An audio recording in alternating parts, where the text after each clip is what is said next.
Shalom anak muda Meji, mari kita kembali lagi. Buat saat yang berbeda kita mau praise dan worship bareng-bareng hari ini. Yuk kita mulai lagu utama kita mau sama-sama imani bahwa Allah adalah Raja Kemenangan kita.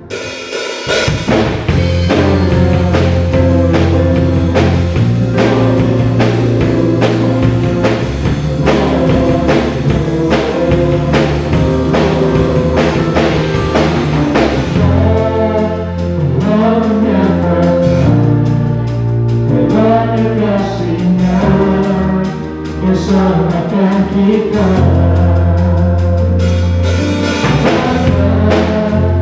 berkuasa di setiap kita membanggakannya.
Kita mau sama-sama imani sekali lagi, kita mau kembali imani bahwa Tuhan kita tetap tandingi. Kita mau sama-sama puji sembah Tuhan lewat pujian ini.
sama-sama memasuki hadirat Tuhan, kita mau sama-sama siapkan hati kita. Kita sama-sama berikan yang terbaik, kita berikan hati kita untuk Tuhan. Kita sama-sama nyatakan Bapa kami dalam Tuhan, kami membantu Tuhan.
Saya percaya saudaraku, kasih setia Tuhan berlimpah-limpah dalam kehidupan kita. Katakan shalom. Mari kita akan bersatu dalam doa dulu sebelum kita mendengarkan firman Tuhan. Mari tundukkan kepala kita. Kami bersyukur di hadapan-Mu Tuhan, kalau pada saat ini kami boleh bersama-sama datang di hadapan Tuhan, beribadah kepada Tuhan. Dan saat ini Tuhan, kami mau buka hati kami untuk kami belajar firman-Mu.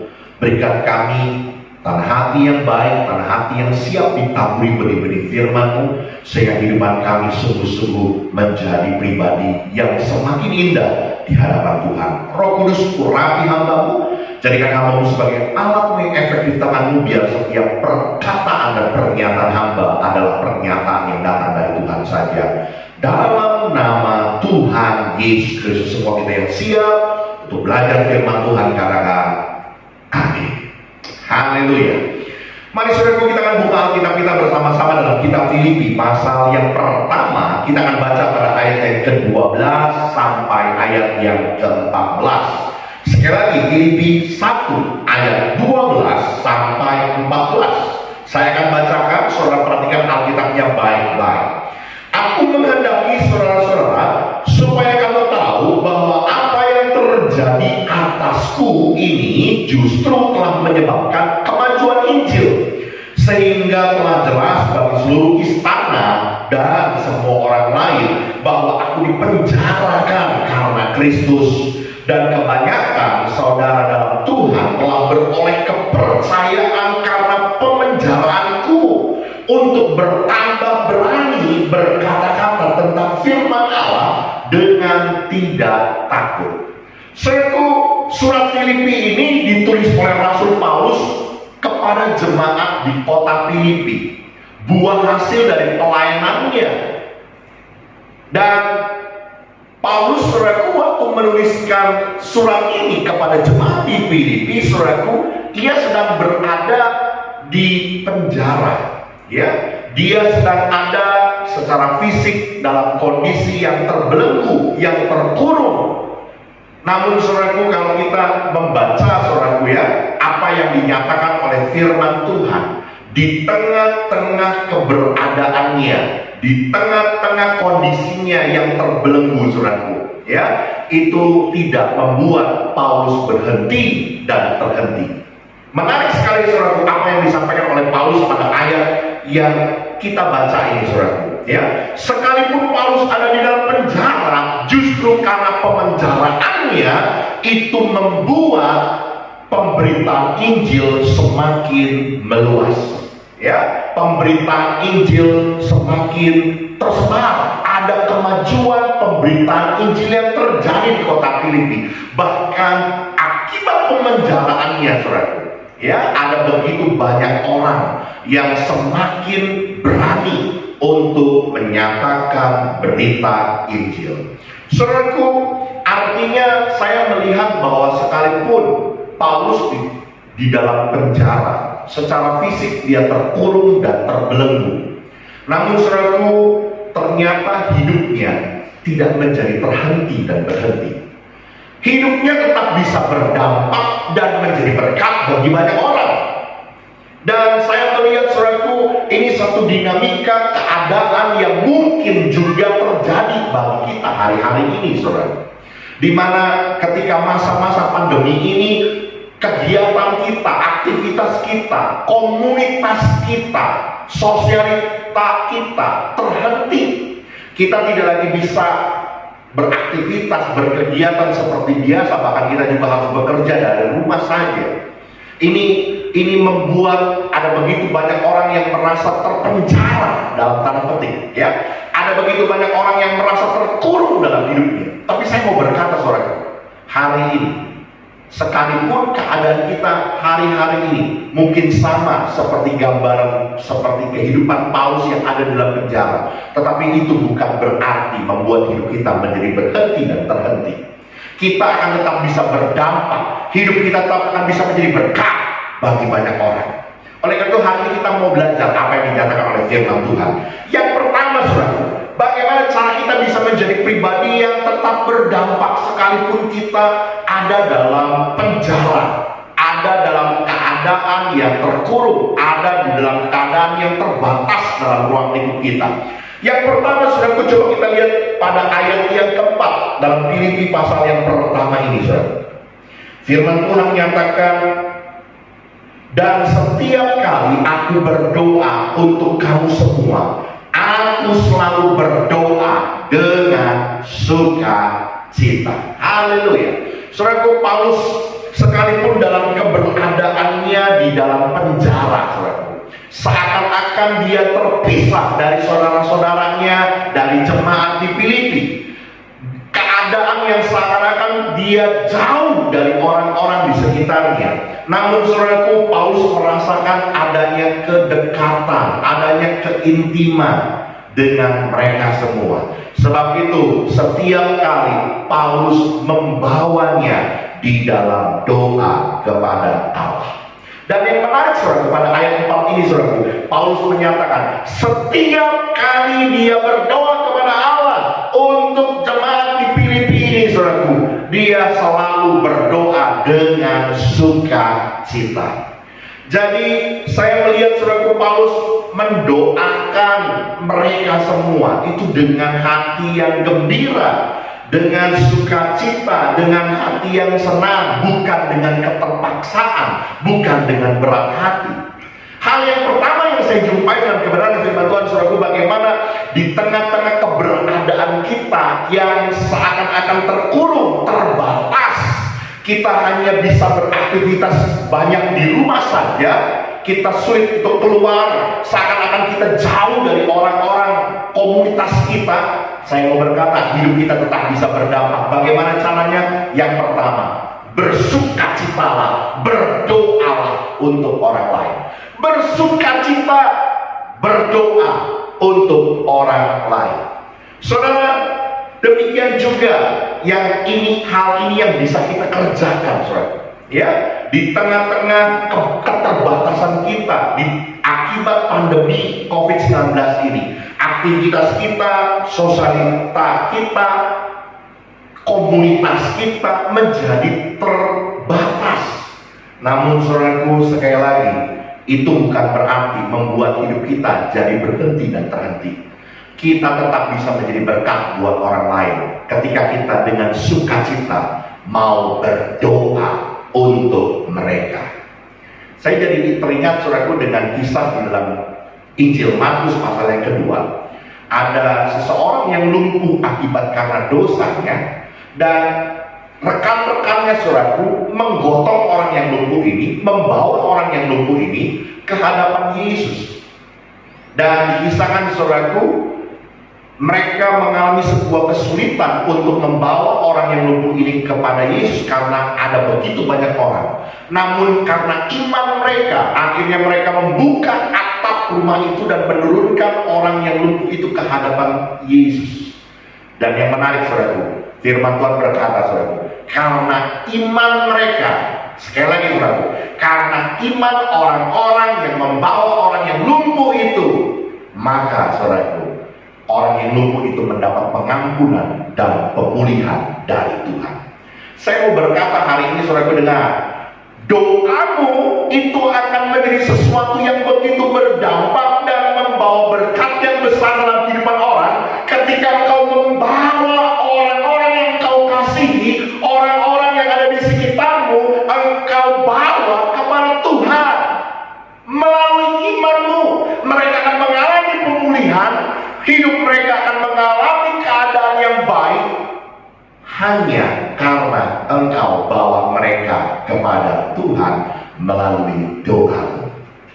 Oleh karena saudaraku, di tengah-tengah keberadaan kita yang terbatas, yang terkurung seperti ada di dalam penjara, namun itu bukan berarti saudaraku membuat kita menjadi berhenti dan terhenti. Hidup kita tetap bisa menjadi berkat. Bagaimana caranya? Sekali lagi saudaraku, ketika engkau dengan sukacita berdoa untuk orang lain. Saudara, lebih lanjut lagi kalau kita mempelajari, coba kita lihat pada ayat yang ke-9 dan ke-10 saudaraku, apa yang dikatakan oleh firman Tuhan. Inilah doa Paulus untuk jemaat dipilih, dan inilah doaku, semoga kasihmu makin melimpah dalam pengetahuan yang benar dan dalam segala macam pengertian, sehingga kamu dapat memilih apa yang baik, supaya kamu suci dan tak bercacat menjelang hari Kristus. Saudaraku, hal yang luar biasa di dalam doa Paulus merindukan mereka bertumbuh dalam pengetahuan yang benar, sehingga mereka dapat memilih apa yang baik, supaya mereka suci dan tak bercacat menjelang hari Kristus. Waktu saya coba dalami saudaraku dan mempelajari kata pengetahuan yang digunakan dalam tulisan Paulus ini, saudaraku, menggunakan kata epigenosis. Ya, epigenosis ini saudaraku bukan sekedar pengetahuan secara objektif, bukan hanya sekedar pengetahuan secara akal, tapi saudaraku mengandung sebuah unsur pengertian. Satu pengertian yang muncul dari dalam hati. Ini yang disebut dengan hikmat, saudara. Ya, saudaraku, waktu Tuhan berbicara kepada Salomo melalui mimpinya, apa yang kau inginkan akan kuberikan. Salomo berkata, dia minta hikmat. Berikan kepada hambamu ini hati yang paham untuk menimbang perkara, untuk bisa membedakan apa yang baik dan yang jahat. Saudara, saya mau berkata saudaraku bahwa ketika kita berdoa, itu akan membawa sebuah dampak yang besar dalam kehidupan seseorang. Tahukah saudara, tindakan sederhana kita ketika kita berdoa buat orang lain, itu akan membawa pengaruh dalam keputusan-keputusan orang yang kita doakan. Dan keputusan yang mereka perbuat itu akan berdampak sangat besar bagi hidup mereka. Jadi saudaraku, jangan remehkan, jangan anggap kecil dan sepele tentang doa kita untuk orang lain. Waktu kita berdoa buat mereka, tanpa kita sadari saudaraku, Roh Kudus bekerja memimpin orang-orang kita doakan dalam keputusan-keputusan yang mereka ambil. Dan hasil keputusan-keputusan yang mereka ambil itu akan membawa sebuah dampak yang besar, pengaruh yang besar bagi hidup mereka. Saudara, kalau hari-hari ini engkau berdoa buat pemimpinmu, buat tempat bekerja, pekerjaanmu, buat kantormu, buat perusahaanmu, buat rekan-rekanmu, itu akan menjadi sebuah dampak yang besar dalam keputusan-keputusan yang mereka ambil, dan itu akan berdampak besar bagi kehidupan mereka di hari yang akan datang. Oleh karena itu, saudaraku, teruslah berdoa biar hidupmu tetap menjadi berkat buat bagi banyak orang, hidupmu berdampak bagi banyak orang, dan nama Tuhan yang dipermuliakan. Yang kedua, saudaraku, yang saya jumpai dalam kebenaran firman Tuhan, kita kembali dalam kitab Filipi, bagaimana di tengah-tengah keberadaan kita hanya di rumah saja, dalam keberadaan yang terbatas, dalam keadaan yang terkurung, dalam tanda kutip seperti ada di dalam penjara, namun kita tetap bisa berdampak, hidup kita tetap bisa menjadi berkat. Yang pertama, firman Tuhan, dengan bersukacita berdoa bagi orang lain. Yang kedua, yuk kita lihat dalam Filipi pasal yang pertama ini, ayat yang ke-20 sampai 22. Sebab yang sangat kurindukan dan kuharapkan ialah bahwa aku dalam segala hal tidak akan beroleh malu, melainkan seperti sedia kala, demikian pun sekarang Kristus telah nyata dimuliakan di dalam tubuhku, baik oleh hidupku maupun oleh matiku. Karena bagiku hidup adalah Kristus dan mati adalah keuntungan. Tetapi jika aku harus hidup di dunia ini, itu berarti bagiku bekerja memberi buah. Ya, sampai situ saja, saudara. Saudara, saya melihat meskipun Paulus berada di dalam penjara, Paulus tidak merasa bahwa dia menjadi orang yang sudah terbuang, tersingkirkan, atau merasa bahwa dirinya tidak lagi berguna. Tidak, saudara. Sebab Paulus tidak sibuk mencari kepentingan untuk dirinya sendiri, tidak sibuk tentang harga dirinya, karena Paulus mengerti betul bahwa tujuan hidupnya adalah untuk kemuliaan Tuhan. Baik hidupnya, baik matinya, untuk kemuliaan nama Tuhan. Ini hal yang kedua, saudara, yang saya jumpai dalam kebenaran firman Tuhan. Bagaimana di tengah-tengah keberadaan kita di rumah saja, dalam keterbatasan kita tetap bisa berdampak dan menjadi berkat. Ketika tujuan hidupmu, tujuan hidup kita adalah untuk kemuliaan nama Tuhan. Paulus mengerti betul, saudaraku, bahwa tujuan hidupnya bukan untuk dirinya sendiri, tetapi untuk Tuhan, untuk kemuliaan namanya. Bagi Paulus, Kristus harus dinyatakan, harus dimuliakan di dalam tubuhnya, baik oleh hidupnya maupun oleh matinya. Saya mau berkata, saudaraku, mungkin di tengah-tengah masa pandemi ini ada begitu banyak orang yang kehilangan, ya, dalam tanda kutip, mungkin dia kehilangan pekerjaan, kehilangan bisnisnya, kehilangan customernya, kehilangan ordernya, kehilangan rekan partnernya, kehilangan komunitasnya, kehilangan hal-hal yang biasa dia kerjakan dan dia lakukan. Saya mau berkata, saudaraku, biar itu semua tidak membuat kita menjadi orang-orang yang akhirnya tinggal dalam keputusasaan, merasa bahwa kita sudah tersingkir dan terbuang. Tidak, saudara. Kalau saudara mengerti betul bahwa tujuan hidup kita bukan untuk diri kita, bukan untuk harga diri kita. Kalau kau mengerti betul bahwa tujuan hidupmu adalah untuk kemuliaan nama Tuhan, maka hidupmu tetap akan berguna, hidupmu akan tetap berdampak, hidupmu akan tetap menjadi berkat bagi banyak orang. Persoalannya, saudaraku, hampir semua orang ketika ditanya, apa sih yang menjadi tujuan hidupmu? Maka ada begitu banyak orang berkata, aku mau sukses, yes.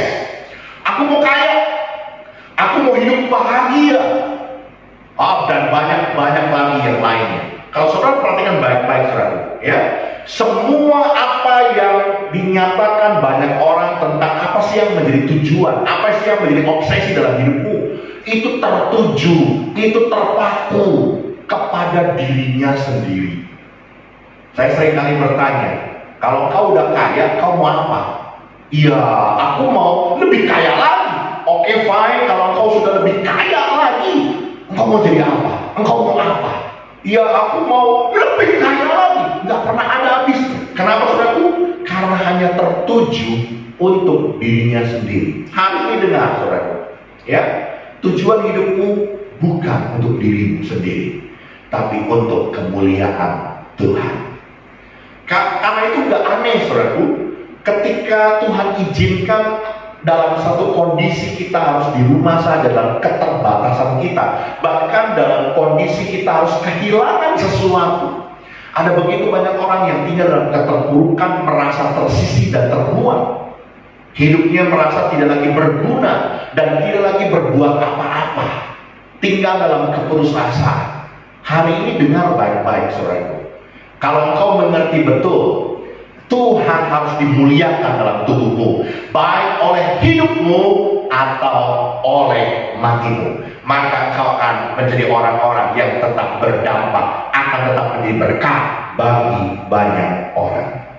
Saudara, pernyataan Paulus pada ayat 21, ya, karena bagiku hidup adalah Kristus, mati adalah keuntungan. Ini satu pengertian pernyataan dari orang yang sungguh-sungguh mengerti betul apa yang menjadi tujuan dalam hidupnya. Ya, orang yang mengerti betul bahwa tujuan hidupnya bukan lagi terfokus kepada dirinya sendiri, tetapi untuk kemuliaan Tuhan. Dan menarik sekali, saudara, pada ayat 22-nya Paulus berkata, tetapi jika aku hidup, itu berarti bagiku bekerja memberi buah. Di situ ada dua kata kerja, saudara, bekerja dan memberi. Saudara, dengar baik-baik. Memang tujuan hidup untuk kemuliaan Tuhan itu, saudaraku, harus ada dalam dua pengertian ini, saudara. Yang pertama, bekerja. Tuhan panggil kita, tentu ada maksud, ada tujuan. Tuhan ciptakan kita, pasti ada maksud, ada rencana Tuhan. Kalau benda di dalam dunia ini saja, saudaraku, diciptakan Tuhan, ada maksud Tuhan, ada maksud orang yang menciptakan, ya. Benda kursi misalnya dibuat seseorang, didesain, digambar, diproduksi oleh seseorang.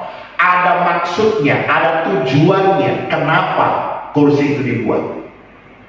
Saya mau berkata, saudara, terlebih lagi saudara dan saya, waktu Tuhan ciptakan, waktu Tuhan bentuk kita, ada maksud dan tujuannya untuk kemuliaan nama Tuhan, dan ada pekerjaan baik yang Tuhan mau kita kerjakan. Sekali lagi, saudara, Paulus mengerti betul tentang tujuan hidupnya. Jika aku harus hidup, bagiku berarti bekerja memberi buah. Jadi artinya, saudaraku, selama kita masih hidup, artinya kita harus bekerja, harus jadi orang yang produktif. Jadi saudara jangan berpikir bahwa ketika kita dalam kondisi yang hanya di rumah saja, dalam segala keterbatasan kita, dalam segala keadaan yang kita seolah-olah kita terkurung, lalu kita nggak bisa lagi berbuat apa-apa dan kita nggak mau bikin apa-apa lagi. Kita hanya cuma tidur, bangun, makan, tidur lagi. Enggak. Saudaraku, saya mau berkata, saudaraku, firman Tuhan jelaskan, jika kita hidup, itu berarti kita harus bekerja. Amin. Hidupmu tetap akan berguna, hidupmu akan menjadi berkat, hidupmu tetap akan berdampak ketika kau menjadi orang-orang yang tetap produktif. Apa yang ada di tanganmu, apa yang ada menjadi tanggung jawabmu, apa yang bisa kau kerjakan dan kau lakukan, kerjakanlah itu. Bahkan firman Tuhan bilang, kata kerja yang kedua, memberi. Saudara, ini berarti, saudaraku, kehidupan kita bukan hanya untuk diri kita sendiri. Hasil dari pekerjaan, hasil dari usaha yang kita perbuat, Tuhan mau kita memberi buah. Ini untuk Tuhan, untuk orang-orang di sekitar kita, menjadi berkat, menjadi berdampak buat orang lain. nama Tuhan yang dipermuliakan dalam kehidupan kita. Seringkali saya kasih ilustrasi saudaraku, pohon jeruk, berbuah jeruk. Tetapi siapa yang memakan buah jeruk itu? Tentu saja kita. Orang lain, mungkin si pemilik dari kebun anggur itu, kebun jeruk itu, ya, yang menanam pohon jeruk itu, yang akan menikmati buah jeruknya, bukan si pohon jeruk yang memakan jeruknya. Nanti bisa jadi seperti iklan jeruk makan jeruk, ya. Saya mau berkata saudaraku, ketika kehidupan kita menghasilkan sesuatu, kita berbuah, kita menghasilkan dan berdampak, biar itu semua kita boleh persembahkan sekali lagi saudaraku, untuk kemuliaan nama Tuhan. Biar hari ini saudaraku, kebenaran firman Tuhan yang disampaikan boleh mengubah paradigma kita di tengah-tengah keberadaan kita di rumah saja, ya, dalam kondisi yang terbatas, di dalam kondisi yang terkurung, yang membuat kita sulit untuk berkomunitas, bersosialisasi, untuk kita bekerja dan beraktivitas, membatasi kita dalam banyak hal. Namun itu bukan berarti membuat kita jadi terhenti dan berhenti. Hidupmu tetap akan berdampak, hidupmu tetap akan menjadi berkat bagi banyak orang. Yang pertama saudaraku, ketika kita mau dengan sukacita berdoa untuk orang lain. Yang kedua saudaraku, waktu engkau mengerti betul tujuan hidupmu untuk kemuliaan nama Tuhan dan bukan untuk diri sendiri. Tuhan Yesus memberkati kita. Mari kita sekali lagi saudara tundukkan kepala kita akan berdoa bersama-sama. Kami bersyukur di hadapan-Mu Tuhan, kalau pada saat ini kami boleh belajar dan firman-Mu, satu kebenaran yang dinyatakan melalui kehidupan Paulus di tengah-tengah pemenjaraan Paulus di kota Roma, tetapi dia tetap bisa menjadi berkat bagi jemaat di Filipi. Hidupnya tetap berdampak, hidupnya tetap menjadi berkat bagi banyak orang. Justru melalui pemenjaraannya, kemajuan pemberitaan Injil semakin besar, bahkan orang-orang semakin berani dalam memberitakan Injil. Hari ini Tuhan, di tengah-tengah keterbatasan kami di rumah saja, di tengah-tengah keberadaan kami yang penuh dengan keterbatasan untuk bersosialisasi, untuk beraktivitas, namun itu tidak membuat kami untuk berhenti dan terhenti. Kami tetap bisa menjadi berkat dan berdampak bagi orang lain. Hari Tuhan ajar kami yang pertama, ketika kami dengan sukacita berdoa untuk orang lain, kami mau bawa mereka semua kepada Tuhan. Dan kami percaya melalui doa kami, melalui iman kami kepada Tuhan, maka ada begitu banyak orang yang akan terima pemulihan, ada begitu banyak orang yang mengalami perubahan kehidupan karena doa-doa kami. Bahkan hari ini kami mengerti Tuhan, melalui doa yang sederhana ini kami boleh membawa mereka menjadi orang-orang yang berhikmat dalam keputusan mereka, yang akan membawa dampak besar bagi kehidupan mereka. Oleh karena itu, mari Roh Kudus ajar kami dengan sukacita, dengan gembira berdoa untuk orang lain, sehingga hidup kami tetap jadi berkat sekalipun kami di rumah saja. Bahkan yang kedua, hari ini Tuhan ajar kami untuk kami mengerti tentang tujuan hidup kami, yaitu untuk kemuliaan nama Tuhan, bukan untuk diri sendiri. Sehingga sekalipun di tengah-tengah masa yang penuh dengan keterbatasan ini, bahkan ada begitu banyak mungkin dari kami yang merasa kehilangan sesuatu, itu tidak membuat kami menjadi berhenti dan terhenti, tidak membuat kami tinggal dalam keputusasaan, karena kami mengerti dan tahu bahwa hidup kami adalah untuk kemuliaan nama Tuhan. Tuhan mau kami tetap bekerja dan memberi buah. Tuhan mau kami tetap produktif. Apa yang ada di tangan kami akan kerjakan, dan kami tetap akan melakukan sesuatu untuk menjadi berkat buat orang lain. Terima kasih Tuhan Yesus, terima kasih. Kami percaya Roh-Mu yang akan menerangkan lebih dalam lagi kepada setiap kami, membawa pengertian yang lebih dalam lagi buat setiap kami, sehingga kami menjadi pribadi-pribadi yang semakin excellent di hadapan Tuhan. Dalam nama Tuhan Yesus Kristus kami berdoa dan kami bersyukur. Semua kita yang percaya diberkati Tuhan, katakan amin. Selamat sore MXG, Shalom. Puji nama Tuhan. Kita masih diberi kesempatan untuk beribadah pada Tuhan, ya, sekalipun masih tetap online. Saya percaya dimanapun saudara berada saat sore hari ini, pastikan dapat berkat dari firman Tuhan yang sama-sama kita sudah dengar. Saudaraku yang dikasihi Tuhan, kalau tadi kita sudah mendengar firman Tuhan yang disampaikan oleh hambanya Bapak Pendeta Haryanto Winata, ya, itu ada pesan khusus buat kalian semua anak-anak muda. Ya, dikatakan bahwa selagi masa muda, ya, biarlah saudara belajar menjadi orang-orang yang berdampak dimanapun kalian berada. Itu artinya untuk menjadi orang-orang yang berdampak tidak dibatasi oleh tempat, ya, tidak dibatasi oleh waktu. Artinya dimanapun saudara berada, ya, di kampus, di sekolah, di tempat pekerjaan, ya, saudara bisa menjadi orang-orang yang berdampak. Amin, saudara, ya. Itu firman Tuhan yang sudah kita dengar. Jadi mari setiap kita, saudara-saudara yang masih muda, ya, belajar hidup menjadi berdampak mulai dari hal yang kecil, ya, berdampak bagi orang-orang di sekitar kita, ya, sehingga nama Tuhan dimuliakan lewat kehidupan masa muda saudara. Amin, ya. Terima kasih buat hambanya Bapak Pendeta Haryanto Winata yang sudah menyampaikan kebenaran firman Tuhan yang begitu sangat jelas, ya.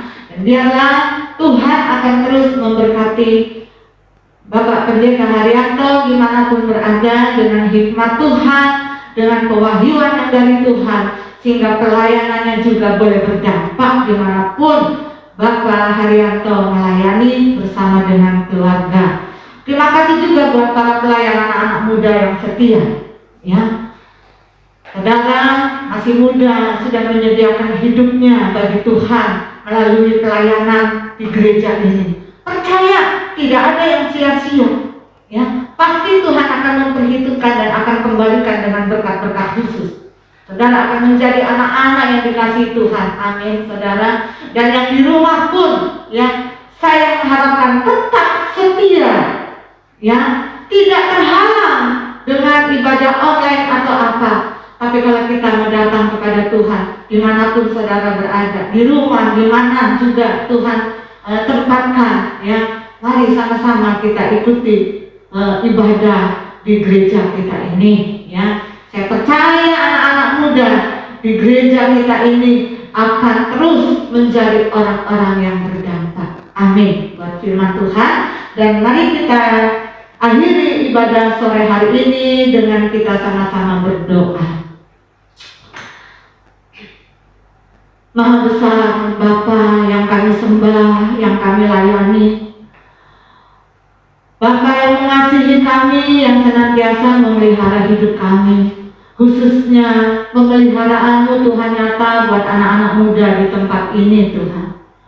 Kami sungguh mengimani Tuhan kalau mereka anak-anak MXG yang Engkau percayakan bersama-sama beribadah di tempat ini, itu semua karena campur tangan Tuhan. Engkau yang akan terus menumbuhkan Tuhan iman anak-anak muda-Mu lewat peribadahan yang dilakukan di tempat ini. Mari Roh Kudus Engkau jagai hidup anak-anak muda-Mu. Sambungkan mereka Tuhan untuk menjadi anak-anak yang berdampak dimanapun berada.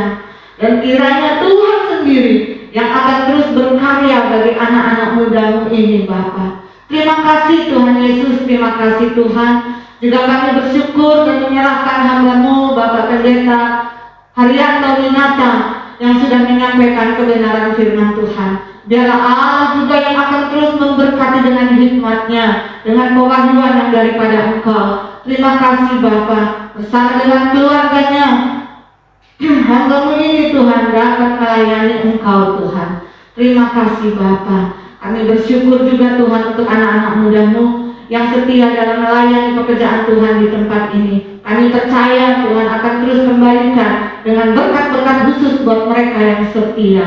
Terima kasih Bapa yang baik. Kami berdoa juga Tuhan buat anak-anak muda yang pada saat ini Tuhan kami percaya mereka sedang mendengarkan, mereka sedang berada Tuhan di dalam rumah mereka untuk mendengarkan, untuk beribadah bersama melalui ibadah online ini. Diberkatilah mereka Tuhan, dan biarlah Roh Kudus yang akan terus menyanggupan, memberikan kesanggupan kepada anak-anak muda-Mu yang saat ini sedang mendengarkan ibadah online sore hari ini. Terima kasih Bapa, terima kasih Tuhan. Dan biarlah Tuhan sore hari ini juga Tuhan kami akan kembali menerima berkat yang daripada Engkau. Mari anak-anak muda yang dikasihi Tuhan dimanapun kalian berada, angkat kedua tanganmu di hadapan Tuhan. Dan saat sore hari ini Allah akan memberkatimu dengan berkat-berkat khusus. Bapa yang baik, curahkanlah berkat-Mu kepada setiap anak-anak muda yang saat ini sedang beribadah, sedang mengangkat tangannya kepada Engkau Tuhan. Terima kasih Bapa. Anak-anak muda yang dikasihi Tuhan, percayalah kepada Tuhan dalam sepanjang hidupmu, karena dari Dialah Tuhan kita yang akan memberkati masa mudamu dengan kekuatan, dengan hikmat, dengan keberhasilan. Bahkan Dialah yang akan mengangkat engkau menjadi kepala dan bukan ekor. Dia yang akan menjadikanmu naik dan tidak turun. Biarlah berkat sore hari ini dikerjakan oleh kuasa Roh Kudus pada hari ini bahkan sepanjang masa mudamu. Dalam nama Yesus terimalah berkat ini. Haleluya. Amin. Tuhan memberkati saudara dimanapun berada. Haleluya.